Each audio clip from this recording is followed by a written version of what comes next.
Well, one man who's no stranger to Speedway, particularly this venue, is new Managing Director of Sydney Speedway and also Speedway Australia board member Stephen Green. Stephen, thank you so much for your time. There's some really exciting ongoings here at Sydney Speedway.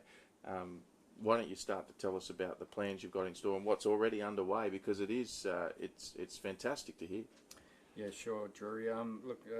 Barry Waldron was asked back in January whether he would look at taking over the venue, and Barry asked me to manage the venue for him.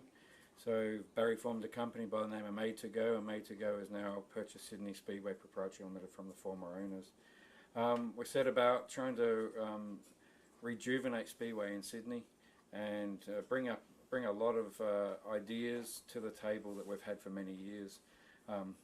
We all know that Speedway's probably been left behind a little bit compared with other sporting venues.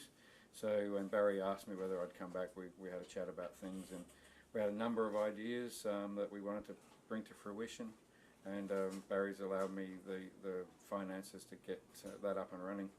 And I understand you've spent close to $2 million and counting on these upgrades. And tell us about one of the more interesting upgrades, and probably the more expensive, but the data that will now be available during racing. Yeah, look, obviously when you've got cameras that are capturing all the footage, you want to make sure that you've got that information available to you so that you can replay and bring that information to the fans. So we've worked very hard on making sure that we've put in 5 kilometres of fibre optic cable so the data gets carried around the venue. We've put in a 20 gigabyte internet connection, so we've got state of the art fastest internet connection we could get. And we've got 2 100 terabyte hard drives that capture all that information. So we can capture probably 2 seasons worth of footage just on one of them hard drives alone. So we're never going to have a problem with being able to have that information and be able to use it in the future. So we want to be able to do all sorts of replays. We want to be able to do stories on the drivers. We want to bring that personal aspect of the teams and the drivers to the industry. So I think we're in a good position to do that.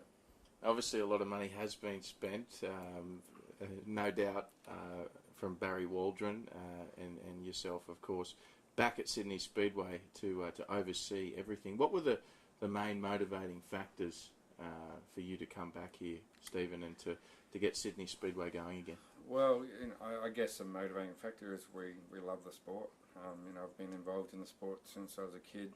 My family's involved, both my brothers, one of my brothers races, Trevor, and my young brother, Darryl, is Max Dunsany's crew chief. He's better known as Mouse probably for the fans out there. And so, that we love the sport.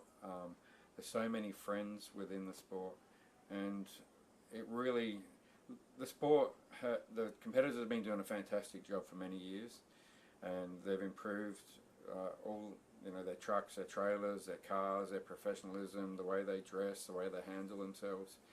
And I guess on the promotion side of things, it's been tough for the promoters over the years because there's so much competition out there nowadays that it gets harder. But we knew we needed to invest heavily to improve the facility and bring it up to the modern era. Every major sporting venue in this country has a big screen, is able to replay, has good commentary teams, and is able to get that information out to the fans. And I knew we needed to do that. So when Barry asked me whether I'd come back and run the facility for him, it was probably a rhetorical question, but I said to Barry, are you prepared to do what we need to do? And I knew the answer was yes, but I still had to ask the question. And I said to Barry, I think we have to spend probably $1 million each year for the first 2 years, and Barry committed to that. He's gone way above what I expected. He's exceeded my expectations, and we've already spent $2 million just trying to tidy the place up and bring to the fans what's needed. The great thing about it is everybody's appreciating it around the place. We're getting multitudes of support. People are really happy to be coming back to the Speedway, and there's a great vibe here in Sydney at the moment.